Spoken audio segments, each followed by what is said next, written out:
and welcome to my channel Budgeting with Ali, or welcome back if you've already watched some of my videos.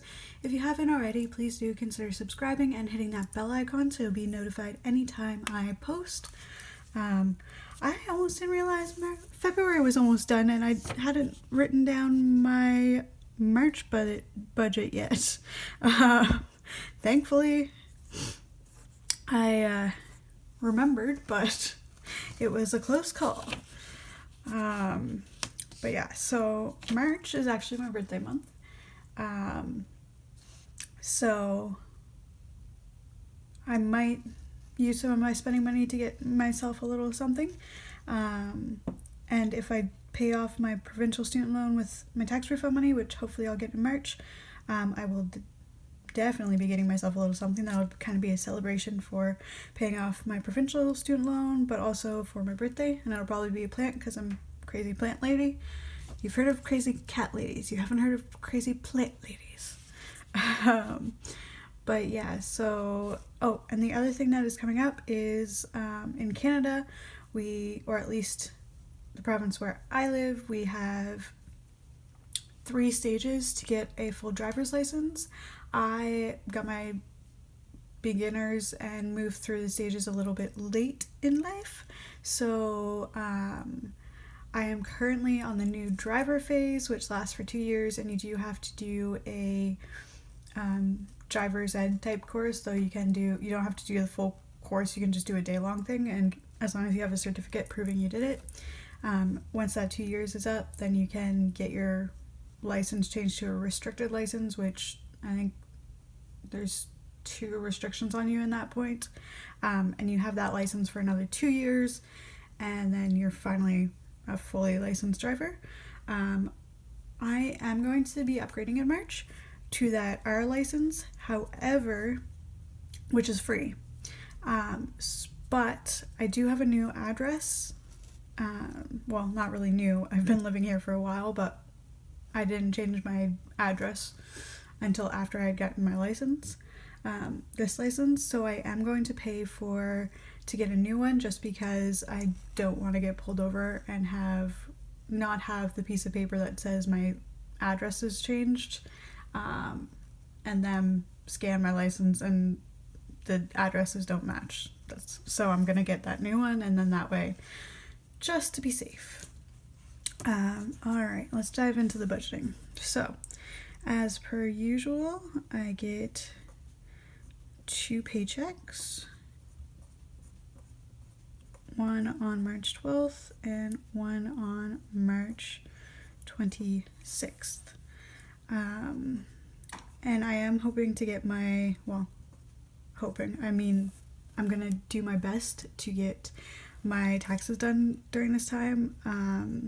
I am waiting on 2 more papers. One should come out in the first couple days of March, and the second one, I was told it should be coming soon, so hopefully that comes sooner rather than later, and then I can get my taxes filed and hopefully get a tax return, and then I can hopefully, and a big enough one to pay off my provincial student loan.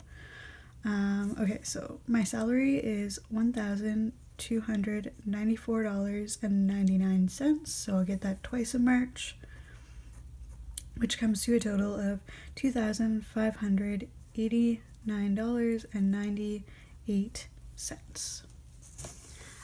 And I have kind of changed some things around, like moved them around, just because of how the sheet works. And I'll kind of explain as I'm going along. So, March 1st is rent, which is always $520. March 15th is my renter's insurance, which is $1841. March 17th is when my phone comes out, so that's $46.49. March 20th, and I did set up auto billing, so as soon as my bill comes out, it will take out the payment for my electricity, which is $75 that same day. Netflix comes out, which is $13.99, and then finally by the end of the month I should have another $100 in my savings account.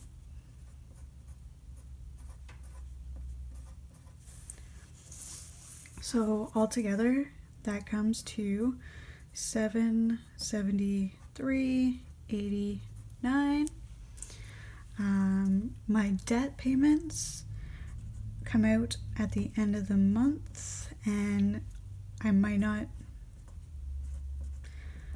be getting ahead of myself, but I'm hoping that this payment won't have to come out because it'll be paid off.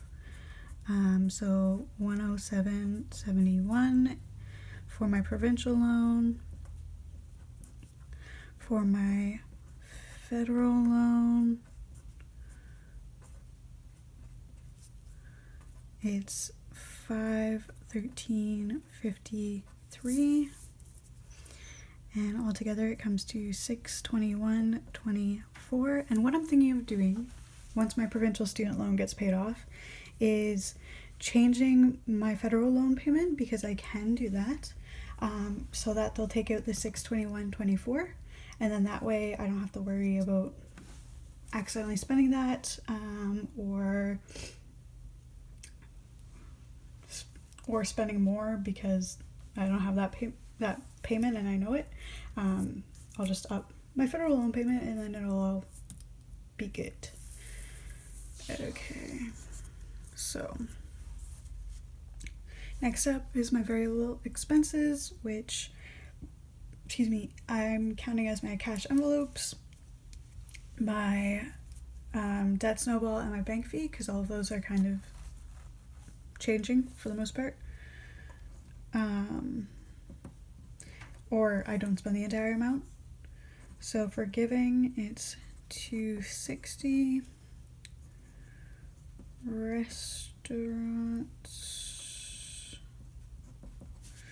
is going to be $60 because we do have 4 games in March, and then I'm also going to a lacrosse game, so that'll be interesting.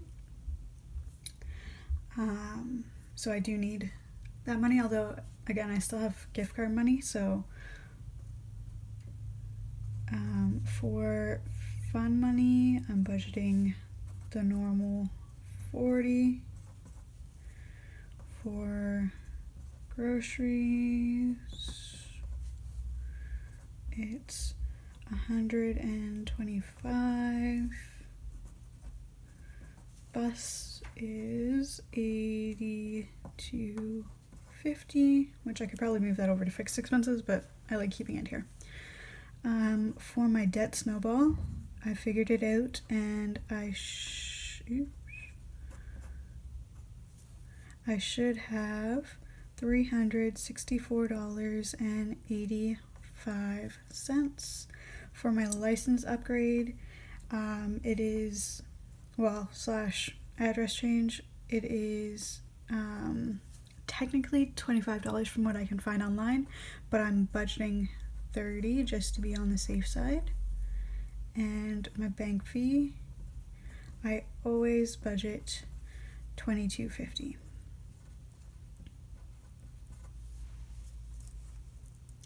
So altogether that comes to $984.85. Finally, my sinking funds, and I'm not going to put dates because these all come out should be paid by the end of the month.